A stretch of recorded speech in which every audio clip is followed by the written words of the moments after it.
Hello, लक्ष्य classes की YouTube channel पर आप सभी का स्वागत।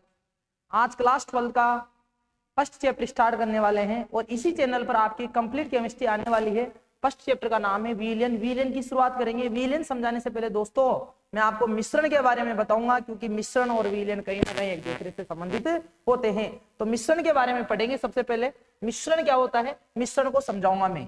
तो बेटा मिश्रण की परिभाषा तो आप सब भी जानते हो कि मिश्रण क्या होता है। मिश्रण के बारे में बताने वाला हूं कि मिश्रण आपका होता क्या है।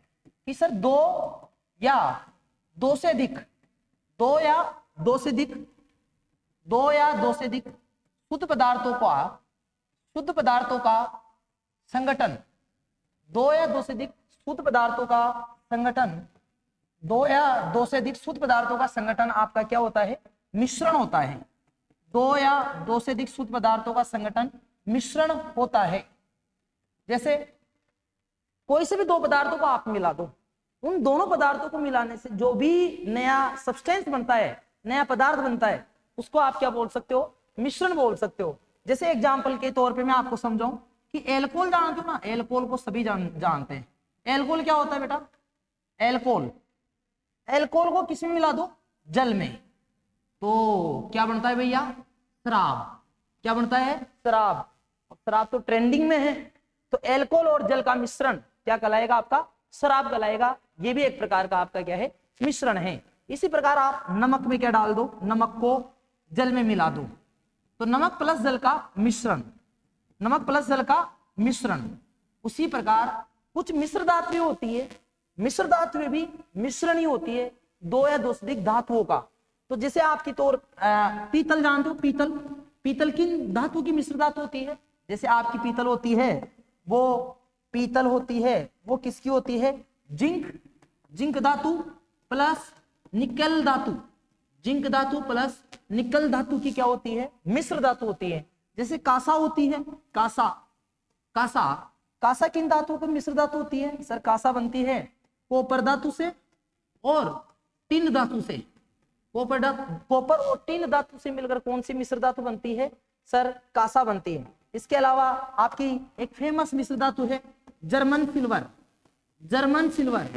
ये जर्मन सिल्वर किसकी बनती है सर, ये बनती है जिंक से प्लस कॉपर से और किससे बनती है, निकल से बनती है। किनसे बनती है बेटा, निकल से।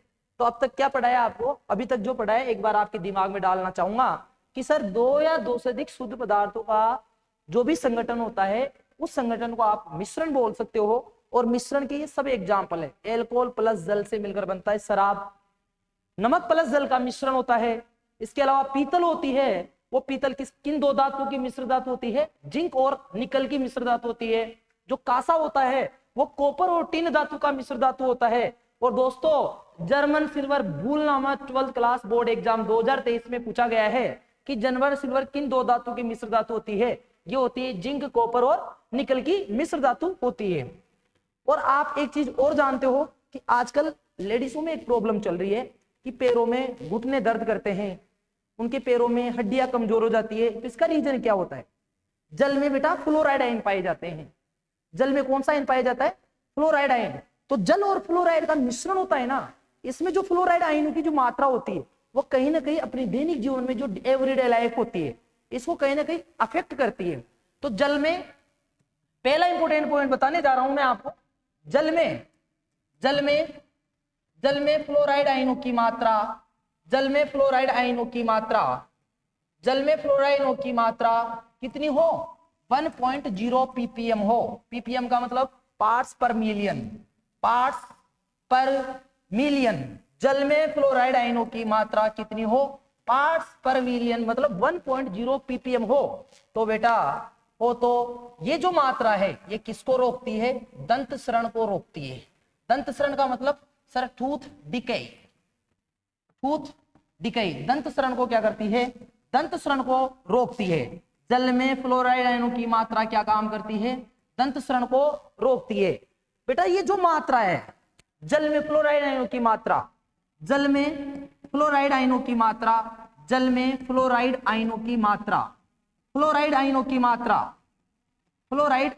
मात्रा कितनी हो जाए, 1.5 ppm हो जाए। कितनी हो जाए? 1.5 ppm हो जाए। देखा होगा आपने दोस्तों, कई गांव के लोग होते हैं, कई गांव के जो बच्चे होते हैं, कई शहर के बच्चे होते हैं, वो डेली टूथपेस्ट करते हैं, फिर भी उनके दांत कैसे होते हैं? पीले होते हैं। तो दांतों का जो पीलापन का कारण होता है वो बेटा उनका टूथब्रश नहीं करना होता है, नहीं है। उनकी जो पानी में फ्लोराइड आयनों की मात्रा होती है वो कितनी होती है? 1.5 ppm।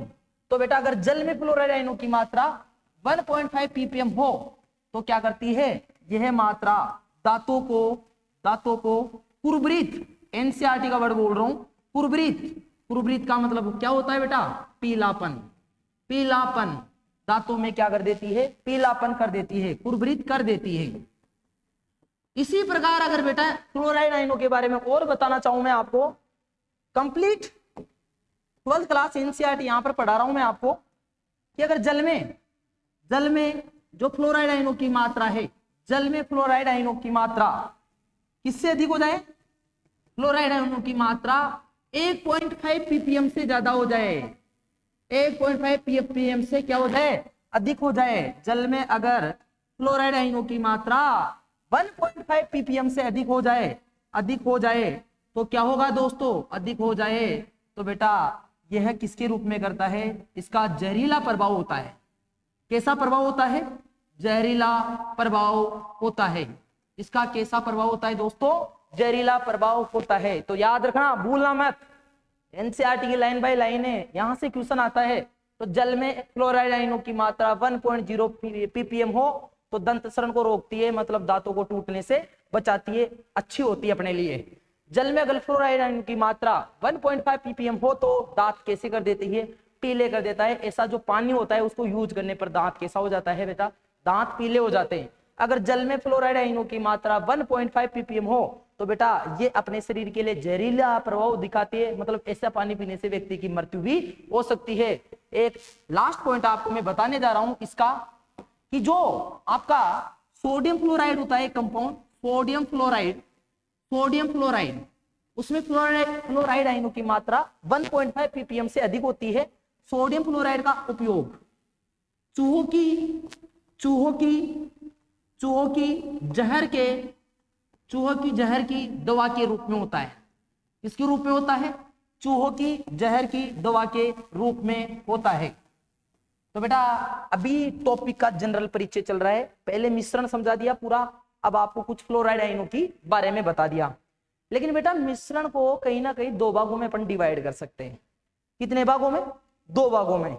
एक तो सर समांगी मिश्रण होता है और एक होता है सर विसमांगी मिश्रण।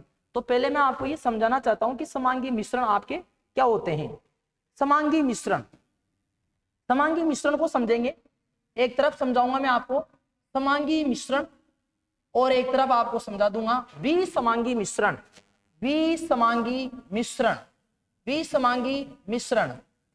समांगी मिश्रण अगर डेफिनेशन की बात करूं समांगी मिश्रण को, तो दो या दो से अधिक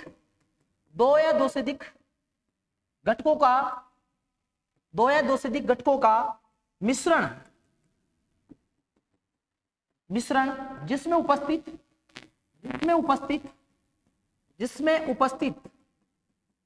उपस्थित घटकों का संगठन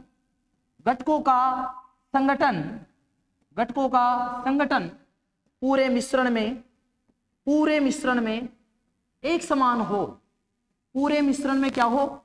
एक समान हो। तो ऐसा मिश्रण क्या कहलाएगा बेटा? ऐसा मिश्रण आपका कौन सा होता है बेटा? समांगी मिश्रण होता है। ऐसा मिश्रण क्या होता है आपका? समांगी मिश्रण होता है। दोस्तों समांगी मिश्रण क्या होता है बेटा? ऐसा मिश्रण जिसमें जो घटक है उन घटकों का संगठन पूरे मिश्रण में क्या होना चाहिए? एक समान होना चाहिए। सर समझ में नहीं आई बात, आप बात को समझाइए। इधर देखो ध्यान से, मैंने एक गिलास लिया और इस गिलास में क्या भर दिया बेटा? पानी। क्या भर दिया? पानी भर दिया भैया। इसमें पानी भर दिया, इसमें मिला दिया जल, और इसी के अंदर मैं अगर मिला दूं जैसे सुक्रोज मिला दूं। क्या मिला दूं बेटा? सुक्रोज का मतलब शक्कर मिला दिया। और मैं आपको कहूं कि सुक्रोज और जल, इसके जो मिश्रण बना है इसको आप टेस्ट करके चेक कीजिए। तो बेटा अगर नीचे से लूंगा कुछ टेस्ट के लिए तो भी स्वाद वैसा ही आएगा, बीच में से लूंगा तो भी स्वाद वैसा ही आएगा, और बेटा ऊपर से लूंगा तो भी स्वाद ऐसा ही आएगा, समान स्वाद आ रहा है। उसका रीजन ये है कि जो जल की मात्रा है और जो शक्कर की मात्रा है वो बेटा पूरे मिश्रण में समान रूप से वितरित है। पूरे मिश्रण में क्या है बेटा, समान रूप से वितरित है। तो पहला उदाहरण आप क्या बोल सकते हो, शक्कर प्लस जल का मिश्रण, शक्कर प्लस जल का मिश्रण। दूसरा आप क्या बोल सकते हो, जैसे मैंने वापस फिर से क्या लिया, अब की बार आपके लिए एक स्पेशल चीज बना रहा हूं, जो आप चाहते हो वो चीज आपको मिल जाए तो जिंदगी में मतलब रंगीन हो जाती है लाइफ।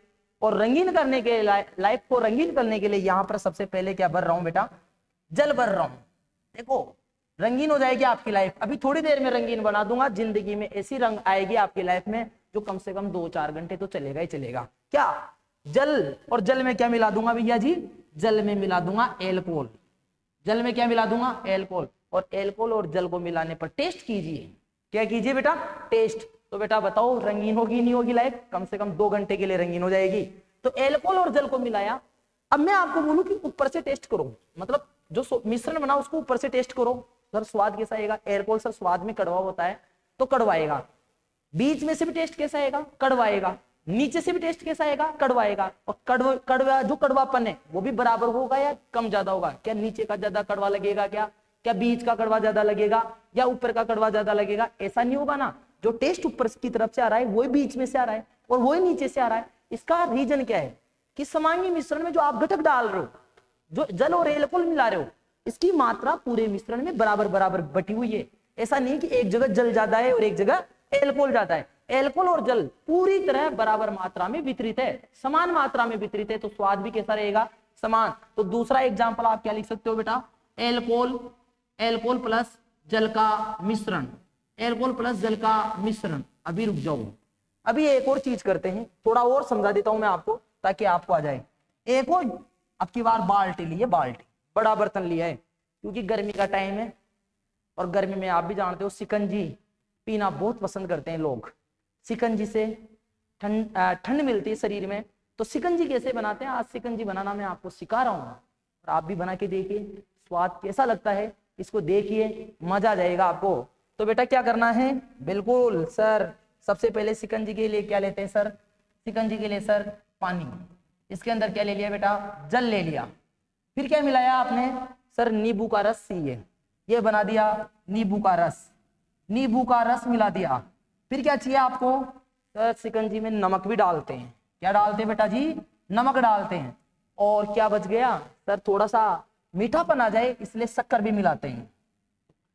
अब शक्कर प्लस नींबू का रस, नमक प्लस शक्कर, जल नींबू का रस नमक प्लस शक्कर से मैं मिश्रण तैयार कर रहा हूं। अब आपको ये बोल रहा हूं कि अच्छी तरह ये मिक्स होने के बाद में आप इसको टेस्ट कीजिए। अब बेटा ऊपर से टेस्ट करोगे तो भी दोस्त कैसा स्वाद आएगा, मीठा लगेगा, अच्छा लगेगा। बीच में से भी सर स्वाद अच्छा ही लगता है शिकंजी का, नीचे से भी सर एकदम सर अच्छा लगता है। लेकिन मैं आपको एक चीज बताने वाला हूं, क्या तीनों बार आपने अलग अलग जगह से टेस्ट किया, क्या तीनों बार स्वाद अलग अलग आया क्या, नहीं, एक जैसा स्वाद आया ना। उसका रीजन ये है, जल नींबू का रस नमक और शक्कर पूरी तरह समान मात्रा में इस मिश्रण में बटे हुए हैं।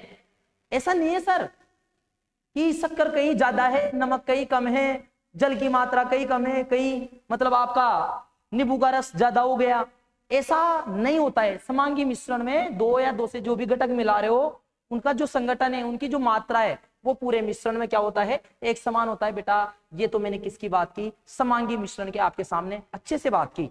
मैं थोड़ा सा विसमांगी मिश्रण की तरफ आपको ले जाना चाहता हूं कि विसमांगी मिश्रण क्या होता है। विसमांगी मिश्रण के बारे में भी मैं आपको बताता हूं बेटा। विसमांगी मिश्रण आपका क्या होता है, इसका जस्ट अपोजिट होता है सर। 2 या 2 से अधिक, 2 या 2 से अधिक घटकों का मिश्रण, 2 या 2 से अधिक घटकों का मिश्रण। बेसिक चल रहा है, बिल्कुल चैप्टर की शुरुआत चल रही है, अभी कोई हार्ड टॉपिक नहीं है, एकदम 0 लेवल से पढ़ा रहा हूं। जो जनरली 9th क्लास में भी आप पढ़ के आते हो वैसे ही आपको समझाने की कोशिश कर रहा हूं। 2 या 2 से अधिक घटकों का मिश्रण जिसमें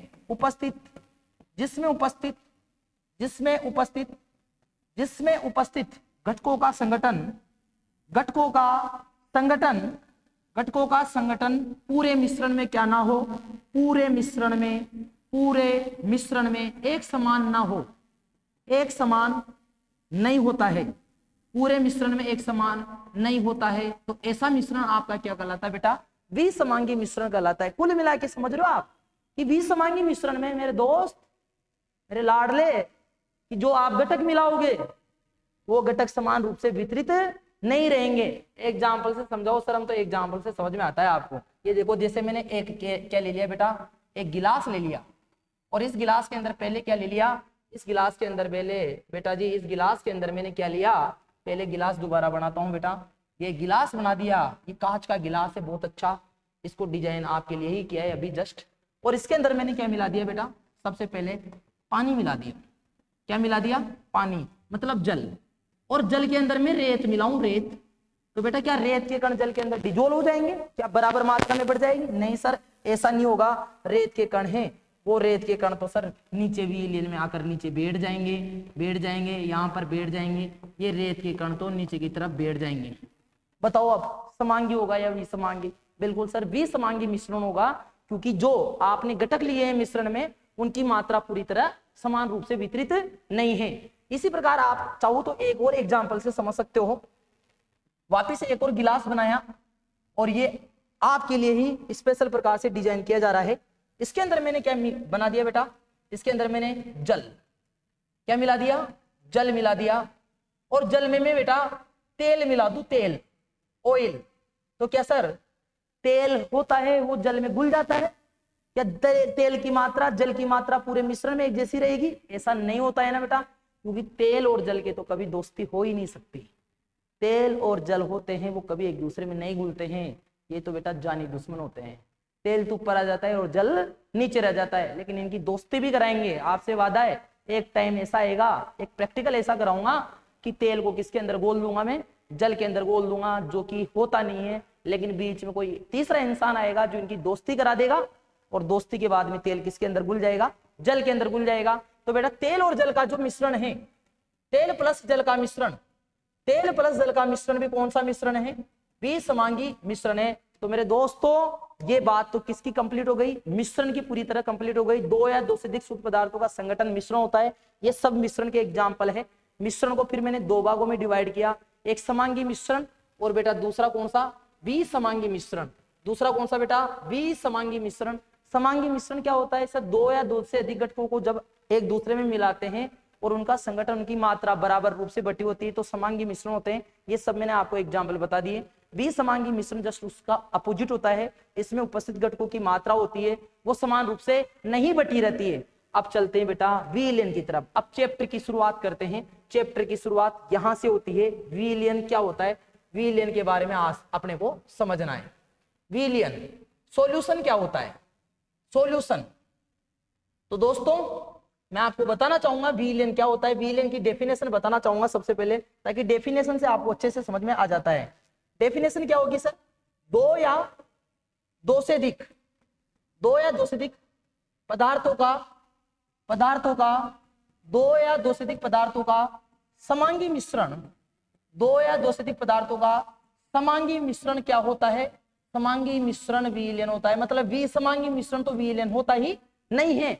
दो या दो से अधिक पदार्थों का समांगी मिश्रण क्या होता है, विलयन कहलाता है। क्या कहलाता है बेटा, विलयन कहलाता है। मतलब दुनिया के जितने भी समांगी मिश्रण है ना, उन सबको आप क्या बोल सकते हो, विलयन बोल सकते हो। जैसे एग्जाम्पल के तौर पे अगर आपको समझाना चाहूं, जैसे एग्जाम्पल ले सकता हूं मैं, पहला एग्जाम्पल कौन सा ले सकता हूं, शक्कर का जलीय विलयन, शक्कर का जलीय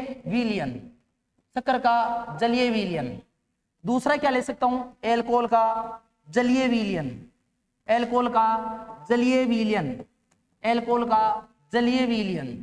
तीसरा एग्जाम्पल कौन सा ले सकता हूं दोस्तों, तीसरा आपके सामने एग्जाम्पल ले सकता हूं, नमक का जलीय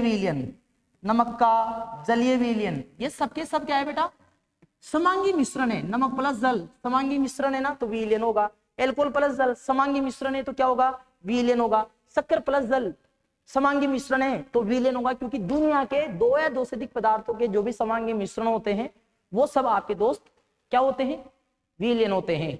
अब बेटा इसमें एक और टॉपिक पढ़ाने वाला हूं मैं, कि सर विलेन के कितने भाग होते हैं, विलेन के भाग। तो बेटा विलेन के अगर भागों के बारे में बात करें, विलेन के भाग, तो विलेन के दो भाग होते हैं। विलेन के कितने भाग होते हैं? दो भाग होते हैं। एक होता है बेटा आपका विलेय और एक आपका होता है विलायक। एक क्या होता है? विलायक।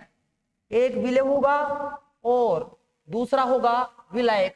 Solvent, solvent. देखो इधर ध्यान से, कोई विलेन है ना, उसमें भले घटक 5 हो सकते हैं, घटक 3 हो सकते हैं, घटक 2 भी हो सकते हैं, लेकिन उन सभी घटकों में जो भी घटक है उनको दो भागों में कैटेगराइज किया गया है। पहला आपका सोल्यूट होता है, दूसरा आपका सोलवेंट होता है, विलायक होता है। लेकिन सर हमें समझ में नहीं आ रहा कौन सा तो विलेय होगा और कौन सा विलायक होगा। तो इसके लिए डेफिनेशन आपको मैं बताने जा रहा हूं कि विलेन में उपस्थित, विलेन में उपस्थित, विलेन में उपस्थित वह घटक, विलेन में उपस्थित वह घटक जो कम मात्रा में होता है, जो कम मात्रा में होता है, जो कम मात्रा में होता है, क्या कहलाएगा? आपका विलेय कहलाता है। क्या कहलाता है? विलेय कहलाता है। डेफिनेशन एनसीईआरटी की क्या है बेटा? कि जो घटक, विलेन का वह घटक जो कम मात्रा में होगा वो आपका क्या कहलाएगा? विलेय होगा। और विलेन में उपस्थित, विलेन में उपस्थित वह घटक, विलेन में उपस्थित वह घटक जो अधिक मात्रा में होता है, अरे दोस्त, जो अधिक मात्रा में होता है, विलेन में उपस्थित वह घटक जो अधिक मात्रा में होता है वो आपका क्या कहलाता है? विलायक कहलाता है। क्या कहलाता है बेटा? विलायक कहलाता है। वो आपका विलायक कहलाता है, विलायक होता है। जो घटक कम मात्रा में होता है उसको आप विलेय बोलते हो। विलेय में उपस्थित वह घटक जो अधिक मात्रा में होता है उसको आप विलायक कहते हैं। क्या कहते हैं? विलायक। जैसे एग्जाम्पल के तौर पे मैं यहाँ पर आपको बताना चाहता हूं, मैंने ऐसे लिख दिया, इस चीज का मतलब आप बताओगे मुझे एग्जाम्पल के तौर पे कि 20% W/W%, 20% नमक का जलीय विलयन, नमक का जलीय विलयन, नमक का जलीय विलयन से क्या तात्पर्य है? से क्या तात्पर्य है? इससे क्या मतलब है? इस लाइन का क्या मतलब है? तो आप ये कहोगे सर 20% W/W% मतलब सर आप भार के बारे में बात कर रहे हो। एक बात बताओ बेटा, परसेंटेज कितने में मानते हैं? 100 में। और विलेन किससे बनता है? सर विलेन बनता है ना वो विलेय प्लस विलायक से बनता है। विलेन किससे बनता है बेटा? विलेय प्लस विलायक से बनता है। तो आप इस लाइन का मतलब तो यही बोलोगे सर कि 20 ग्राम नमक 100 ग्राम विलेन में उपस्थित है, 100 ग्राम विलेन में उपस्थित है।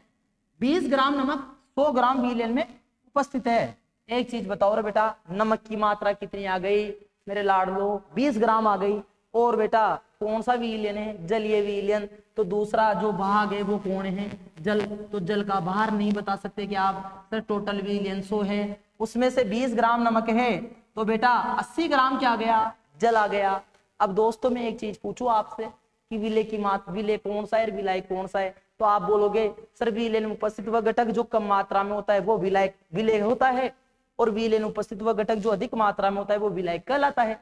तो बेटा यहाँ पर तो इस एग्जाम्पल में तो 20 ग्राम क्या है? नमक है। तो 20 ग्राम नमक की कम मात्रा है ना, तो नमक तो क्या हो जाएगा मेरे दोस्तों? नमक तो विलेय हो जाएगा। नमक क्या हो जाएगा? विलेय हो जाएगा। और बेटा आपका जो जल है वो जल क्या हो जाएगा? सर जल विलायक हो जाएगा। जल क्या हो जाएगा? विलायक हो जाएगा। बट अभी रुकने का, अभी जाने का नहीं है, क्योंकि एक और कॉन्सेप्ट ध्यान से देखिए। अगला क्वेश्चन जो आपके लिए बहुत ही अच्छा कॉन्सेप्ट है और अच्छे से समझाता हूं मैं। अब की बार ऐसे लिखा 25% एल्कोहल का, 25% एल्कोहल का जलीय विलयन, 25% एल्कोहल का जलीय विलयन से क्या तात्पर्य है? से क्या तात्पर्य है? से क्या तात्पर्य है? तो आप क्या बोलोगे कि सर वही बाईमास बोल देता हूं मैं, मतलब द्रव्यमान के रूप में। द्रव्यमान के रूप में। तो क्या बोलोगे आप? सर ग्राम के रूप में आपने बोला है, तो इसका मतलब ये है कि 75 ग्राम द्रव्यमान मतलब भार, भार का मतलब ग्राम, 75 ग्राम एल्कोहल, 75 ग्राम एल्कोहल, 75 ग्राम एल्कोहल 100 ग्राम VLN में उपस्थित है, 100 ग्राम VLN में उपस्थित है। 75 ग्राम एल्कोहल है, वो 100 ग्राम VLN में उपस्थित है। तो बेटा जल की मात्रा नहीं बता सकते हो क्योंकि आपका दूसरा पदार्थ है वो जल है इसमें, तो जल का भार कितना बताओगे? सर जल का भार VLN टोटल 100 ग्राम है और आपका एल्कोहल 75 ग्राम है, तो सर कितना? 25 ग्राम। अब दोस्तों मैं आपसे पूछना चाहूं कि इसमें विलेय, विलेय और विलायक, विलेय और विलायक के बारे में बताओ, विलेय और विलायक के बारे में बताओ, तो आप क्या बोलोगे? आप क्या बोलोगे सर विलेय और विलायक के बारे में? ऐसे बोलोगे कि सर जो कम मात्रा में होता है वो तो आपका विलेय होता है और जो अधिक मात्रा में होता है वो आपका विलायक होता है। कम मात्रा में कौन है? जल। तो उस परिभाषा के अनुसार तो जल क्या हुआ? विलेय। और एल्कोहल क्या हुआ? एल्कोहल हुआ बेटा विलायक। जो मैंने पहले परिभाषा लिखवाई तो कि जो कम मात्रा में होता है वो विलेय होता है और जो अधिक मात्रा में होता है वो विलायक होता है। इसमें बेटा 75 ग्राम एल्कोहल है, जो अधिक मात्रा में है तो विलायक एल्कोहल हो गया और बेटा जल आपका क्या हो गया? विलेय हो गया। जो कि ये बात गलत है बेटा, ये बात गलत है, ऐसा नहीं होता है। तो सर क्या होता है? तो बेटा यहां से विलेय और विलायक की एक और परिभाषा बनती है, विलेय और विलायक की एक और परिभाषा बनती है। और विलेय और विलायक की दूसरी परिभाषा क्या होती है ये ध्यान से देखना। पहले विलेय की परिभाषा लिख रहा हूं बेटा, वह पदार्थ, वह पदार्थ जिसका, वह पदार्थ जिसका परावैद्युत गुण, वह पदार्थ जिसका परावैद्युत गुण, परावैद्युत गुण dielectric, dielectric properties, वह पदार्थ जिसका परावैद्युत गुण dielectric properties, dielectric properties मेरे दोस्तों कौन सी प्रॉपर्टीज? डाई इलेक्ट्रिक प्रॉपर्टीज, परावैद्युत गुण कम होता है, कम होता है। वह पदार्थ जिसका परावैद्युत गुण कम होता है वो बेटा विलेय होता है। वो क्या कहलाता है? विलेय कहलाता है। क्या कहलाता है बेटा? विलेय कहलाता है। वह पदार्थ जिसका परावैद्युत गुण कम होता है वो विलेय कहलाता है। और दूसरा आपका विलायक का एक और परिभाषा आ गई बेटा। विलायक की परिभाषा क्या है कि वह पदार्थ, वह पदार्थ जिसका, वह पदार्थ जिसका परावैद्युत गुण, परावैद्युत गुण, परावैद्युत, परावैद्युत गुण, वह पदार्थ जिसका परावैद्युत गुण, परावैद्युत गुण, परावैद्युत गुण अधिक होता है, परावैद्युत गुण अधिक होता है, परावैद्युत गुण अधिक होता है, वो आपका क्या कहलाता है? विलायक कहलाता है। वो क्या कहलाता है बेटा? आपका विलायक कहलाता है। परावैद्युत गुण अधिक होता है वो आपका विलायक कहलाता है। सर सबसे पहले हमें डेफिनेशन बिल्कुल समझ में आ गई है, दूसरी परिभाषा कि वह पदार्थ जिसका परावैद्युत गुण कम होता है वो विलेय कहलाता है और वह पदार्थ जिसका परावैद्युत गुण अधिक होता है वो आपका विलायक कहलाता है। पर सर हमें एक और समस्या आ रही है, परावैद्युत गुण क्या होता है? परावैद्युत गुण की परिभाषा भी आप देख लो, फिर इसको मैं अच्छे से समझा दूंगा। परावैद्युत गुण की परिभाषा क्या है? किसी भी पदार्थ का, देखो परावैद्युत गुण, हर परावैद्युत गुण होता है वो प्रत्येक पदार्थ का गुण है, प्रत्येक पदार्थ में ही गुण पाया जाता है। तो किसी भी पदार्थ का, पदार्थ का वह गुण, पदार्थ का वह गुण, पदार्थ का वह गुण जो दूसरे, जो दूसरे, दूसरे पदार्थ के, दूसरे पदार्थ के, अब देखो पदार्थ परमाणुओं से मिलकर बनता है ना बेटा, पदार्थ या यौगिक बोल सकते हो। अब पदार्थ भी परमाणुओं से मिलकर बनता है, दूसरे पदार्थ के परमाणुओं, परमाणुओं के बीच के, परमाणुओं के बीच के बंध को, बीच के बंध को, बीच के बंध को तोड़ने का, बीच के बंध को तोड़ने का गुण होता है, तोड़ने का कार्य, तोड़ने का कार्य करता है, वो गुण क्या कहलाता है? आपका परावैद्युत गुण कहलाता है। क्या कहलाता है बेटा?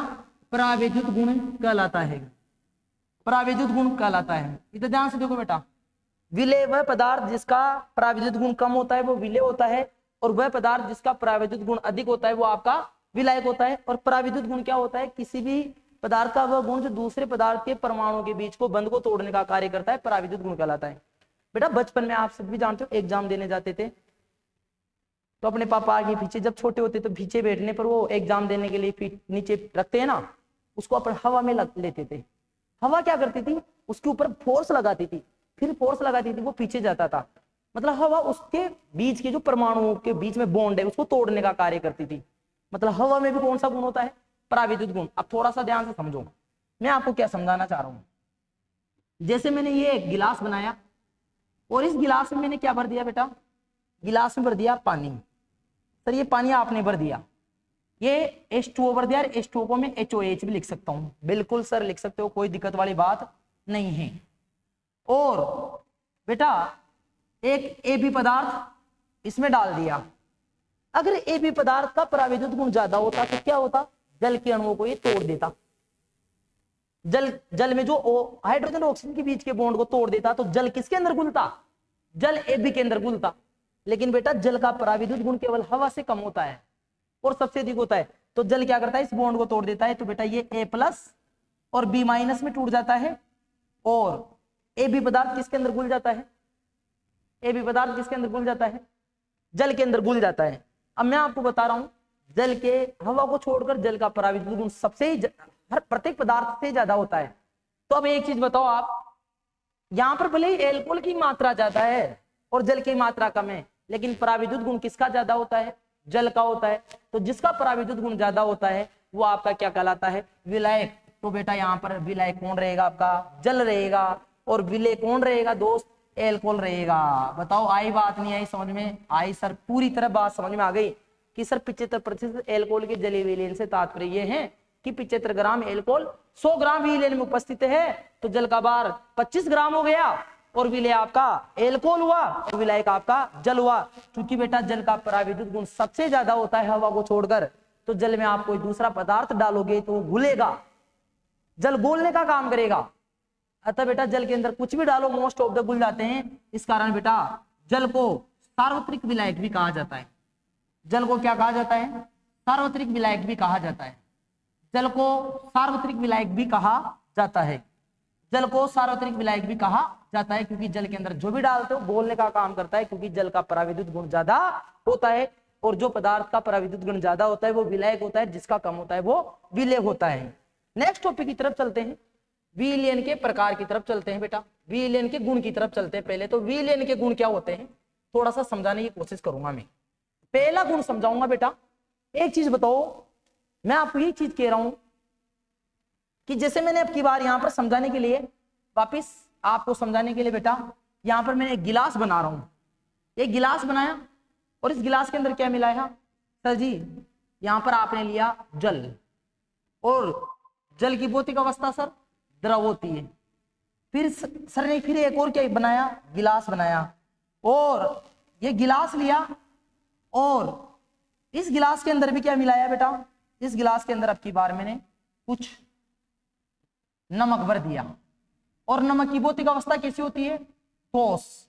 अब आपको ही बताने वाला हूं मैं कि मुझे बताओ आप, फिर एक और तैयार किया मैंने गिलास, और अब की बार इस गिलास का जो भी कंपाउंड था वो इसमें डाल दिया, नमक को किसके अंदर मिला दिया, जल के अंदर। तो सर फिर क्या बन जाएगा, विलयन तैयार हो गया। सर अब की बार क्या तैयार हो गया, विलयन तैयार हो गया, ये विलयन तैयार हो गया। और आप क्या बोलोगे सर, नमक प्लस जल का विलयन, नमक प्लस जल का विलयन बन गया। अब मैं आपसे ये पूछना चाह रहा हूं कि इसकी भौतिक अवस्था ठोस थी, इसकी भौतिक अवस्था द्रव थी, लेकिन जो आपका विलयन बना है इस विलयन की भौतिक अवस्था क्या आएगी मेरे दोस्तों, बता दो आप। नमक को अकेले रखते हैं तो नमक कैसा होता है, ठोस होता है।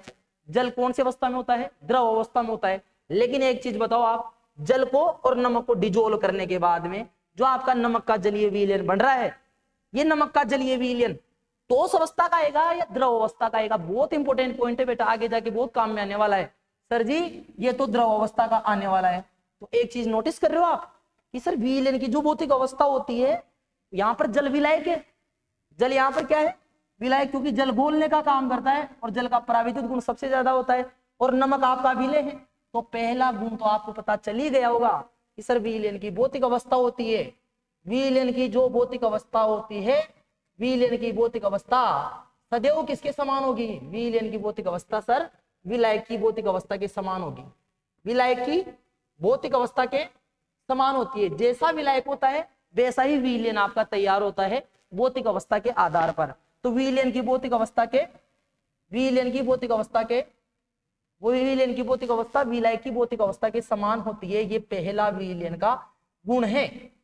अब एक चीज और कह रहा हूं मैं आपको, अभी थोड़ी देर पहले आपने क्या बनाई थी, सर ने आपके लिए शिकंजी बनाई थी। क्या बनाई थी? शिकंजी।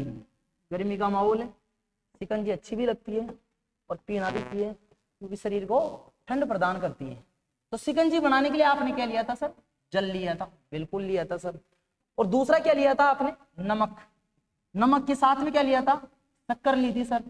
और शक्कर के साथ में आपने क्या लिया था? मेन चीज तो भूल गए भैया, नींबू का रस। क्या लिया था भैया? नींबू का रस। अब हुआ यूं, चार दोस्त गए एक बगीचे में, गए नींबू के बगीचे में, और कोई बाल्टी लेके आया, किसी ने जल, किसी ने पानी को ऐसे खींचा, कोई घर से नमक, दोस्तों में तो ऐसा ही होता है, कोई नमक लेके आता है, कोई शक्कर लेके आता है, कोई नींबू का रस लेके आता है। बात ये होती है कि उसको वितरित करते हैं, उसको पीना स्टार्ट करते हैं। लास्ट में जाकर लड़ाई हो जाती है कि लास्ट का जो गिलास है ना वो भाई कौन पिए। तो अगर लड़ाई हो गई तो एक दोस्त ने बोला भाई साहब मैं नमक लेके आया था, मुझे मेरा नमक वापस चाहिए। एक दोस्त बोल रहा है मैं शक्कर लेके आया था, मुझे मेरा शक्कर वापस चाहिए, मैं तो नहीं पी रहा, शक्कर निकालो आप इसमें से। तो ऐसा पॉसिबल है क्या? एक बार अगर विलयन तैयार हो गया तो जो विलयन में उपस्थित जो घटक है उनको आप नॉर्मल विधियों से निकाल सकते हो क्या? नहीं निकाल सकते ना। भले कितनी लड़ाई करो, भले कूटम पीटा हो, भले माथे सिर फूट जाए, लेकिन तो भी आप विशेष रासायनिक विधियों के द्वारा ही उनको निकाल सकते हो। निथार कर आप वापिस जल को अलग कर सकते हो क्या आप? या छान कर नमक को अलग कर सकते हो क्या आप? नहीं ना। तो दूसरा जो गुण होता है वो यही होता है बेटा कि विलयन में उपस्थित विलयन में उपस्थित जो घटक होते हैं, विलयन में उपस्थित घटकों को साधारण भौतिक विधियों द्वारा क्या नहीं कर सकते? साधारण भौतिक विधियों द्वारा पृथक नहीं कर सकते। क्या नहीं कर सकते बेटा? पृथक नहीं कर सकते। साधारण भौतिक विधियों द्वारा पृथक नहीं कर सकते हैं। तो दो विलयन के दो गुण हैं। पहला गुण आप याद रखना जो काफी इंपोर्टेंट है आपके लिए कि विलयन की भौतिक अवस्था सदैव विलायक की भौतिक अवस्था की समान होगी। और विलयन में जो घटक है एक बार अगर आपने डाल दिया तो बेटा साधारण विधियों द्वारा तो आप उनको अलग नहीं कर सकते हैं। और आज का लास्ट टॉपिक है, इसके बाद में आगे बात करेंगे विलयन के प्रकार। थोड़ा सा विलयन के प्रकार के बारे में बात करना चाहूंगा बेटा। विलयन के प्रकार तो अलग अलग होते हैं, कई आधार पर विलयन के प्रकार हैं, लेकिन जो आज मैं विलयन के प्रकार पढ़ाऊंगा वो विलयन में जो घटक डाल रहे हो आप, जो अवयव डाल रहे हो, जो पदार्थ मिला रहे हो, उनकी संख्या के आधार पर बता रहा हूं। तो पहला विलयन का प्रकार बताऊंगा मैं बेटा, विलयन में उपस्थित घटकों की संख्या के आधार पर, विलयन उपस्थित घटकों की संख्या के आधार पर। दूसरा जो विलयन का प्रकार पढ़ाऊंगा वो काफी इंपोर्टेंट है, नीट में भी क्वेश्चन आया, अभी 2024 में भी यहाँ से क्वेश्चन आया, नीट के अंदर भी, और यहाँ से क्वेश्चन बनता है। वो क्या बनता है? विलायक की भौतिक अवस्था के आधार पर, विलायक की भौतिक अवस्था के आधार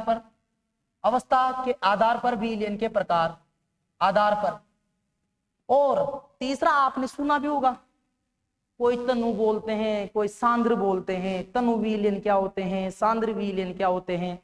तो बेटा ये विलय और विलायक की मात्रा के आधार पर, विलय की जो मात्रा है वो विलायक की तुलना में कम होती है या ज्यादा होती है, उसके आधार पर है ना विलयन को दो भागों में बांटा गया है, तनु और सांद्र। उसकी भी यहाँ पर चर्चा करने वाले हैं।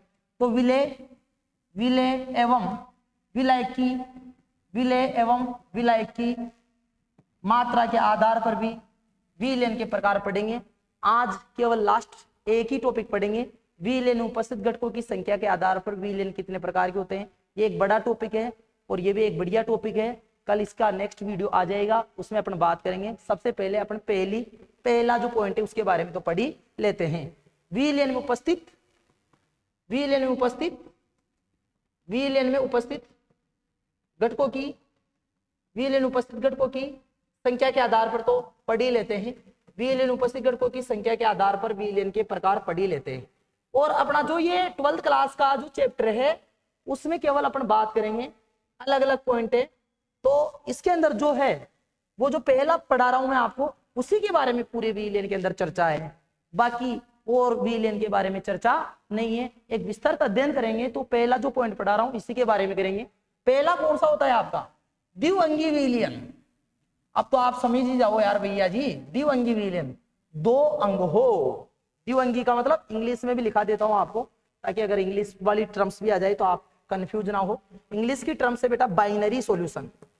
कौन सी सॉल्यूशन बेटा? Binary solution. Binary solution. Binary solution की डेफिनेशन नहीं लिखाऊंगा, डायरेक्टली समझाऊंगा। याद रखना दोस्तों, किसी भी विलेन के दो ही भाग होते हैं, एक विलेय होता है और एक विलायक होता है, दो भाग होते हैं। अब अपन विलेन में घटक तो 5 भी मिला सकते हैं, 10 भी मिला सकते हैं, 15 मिला सकते हैं, लेकिन बेटा उसमें विलायक सदैव कितना रहेगा? एक ही रहेगा। बाकी सब भूलने वाले जो पदार्थ रहेंगे ना उनको क्या बोलेंगे? विलेय बोलेंगे। क्या बोलेंगे बेटा? विलेय। तो बेटा ऐसा विलेन जिसमें एक क्या हो? एक विलेय हो और एक ही क्या हो? एक ही क्या हो बेटा? आपका विलायक हो। तो ऐसा विलेन आपका क्या कहलाता है? द्विअंगी विलेन। वह विलेन जिसमें एक विलेय और एक विलायक होता है वो आपका क्या कहलाता है? द्विअंगी विलेन कहलाता है। जैसे बेटा नमक प्लस जल का विलेन, नमक प्लस जल का विलेन द्विअंगी हुआ ना, जल एक विलायक, विलायक हो गया और नमक क्या हो गया? विलेय हो गया। दूसरा जो पढ़ेंगे अपन त्रिअंगी विलेन। त्रिअंगी विलेन, त्रिअंगी विलेन। अब देखो कितने भाग हो गए? टोटल 3 भाग हो गए, लेकिन शुरू में बता दिया था मैंने आपको। क्या बताया था आपको? ऐसे बताया था मेरे बच्चों कि एक विलेय हमेशा एक ही होता है और बाकी सब क्या होते हैं? विलेय। 3 घटक होंगे जिनमें से बेटा एक तो क्या होगा? सर आपने पहले समझाया यार, हमें पूरा समझ में आ गया। ऐसा विलेन जिसमें एक विलायक हो और बेटा 2 विलेय हो। कितने विलेय हो? 2 विलेय हो। ऐसा विलेन आपका क्या कहलाएगा? त्रिअंगी विलेन। और उदाहरण मैंने आपको पहले भी बताया था, फिर उदाहरण बता रहा हूं। German silver. जो जर्मन सिल्वर है एक मिश्र धातु है, और जर्मन सिल्वर के बारे में मैंने आपको बताया था इसे क्या, कि जिंक प्लस तांबा और निकल का मिश्रण, निकल का मिश्रण होती है वो जर्मन सिल्वर होती है। इसमें जिंक की मात्रा ज्यादा होती है। जिंक यहाँ पर विलायक का काम करता है और तांबा और निकल किसका काम करते हैं? विलेय का काम करते हैं, विलेय होते हैं ये। लास्ट वाला जो आपका 3rd नंबर का है वो है बेटा बहुअंगी विलेन। बहुअंगी विलेन, बहुअंगी विलेन। बहुअंगी विलेन क्या हो सर? ऐसा विलेन जिसमें एक क्या हो? ऐसा विलेन जिसमें एक विलायक हो, एक क्या हो बेटा? एक आपका विलायक हो, और एक तो विलायक हमेशा एक ही रहेगा बेटा, बोलने वाला एक ही रहता है। एक विलायक होता है और कितने से ज्यादा? 3 या 3 से अधिक। 3 या 3 से अधिक क्या हो? 3 या 3 से अधिक क्या हो बेटा? 3 या 3 से अधिक विलेय हो। देखो बेटा वैसे तो कुछ किताबों में आपको चतुरंगी भी मिल जाएंगे, पंचअंगी भी मिल जाएंगे, लेकिन मैं उन सबको क्या नाम दे रहा हूँ? बहुअंगी नाम दे रहा हूँ। ऐसा विलेन जिसमें एक विलायक और 3 या 3 से अधिक विलेय होते हैं तो वो बहुअंगी विलेन कहलाते हैं। उदाहरण आपका शिकंजी। शिकंजी इसका बेहतरीन उदाहरण है।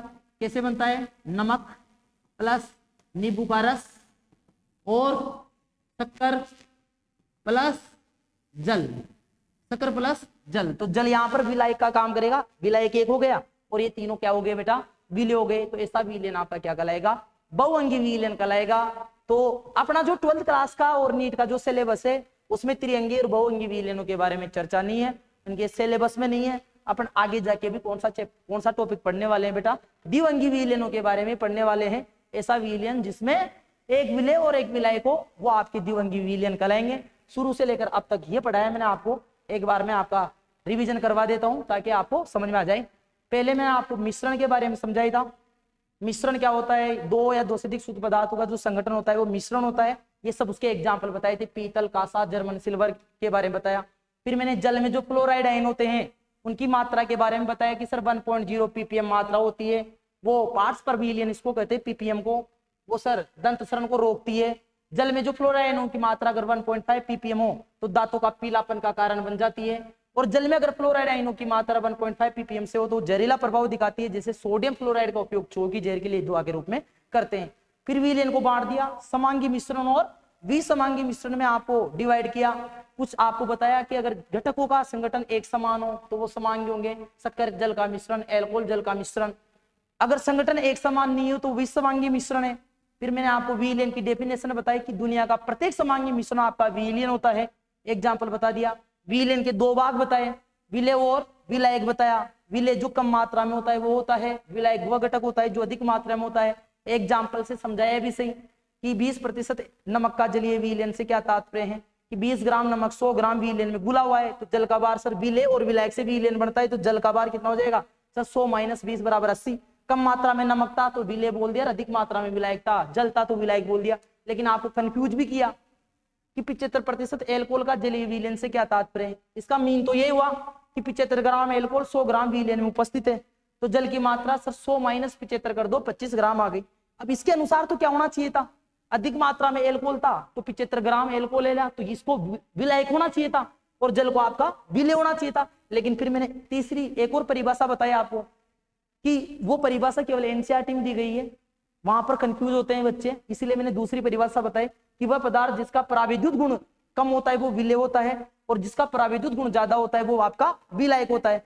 और मैंने आपको बताया था हवा के बाद में पराविद्युत गुण किसका ज्यादा होता है, जल का होता है। जल का पराविद्युत गुण केवल हवा से कम होता है।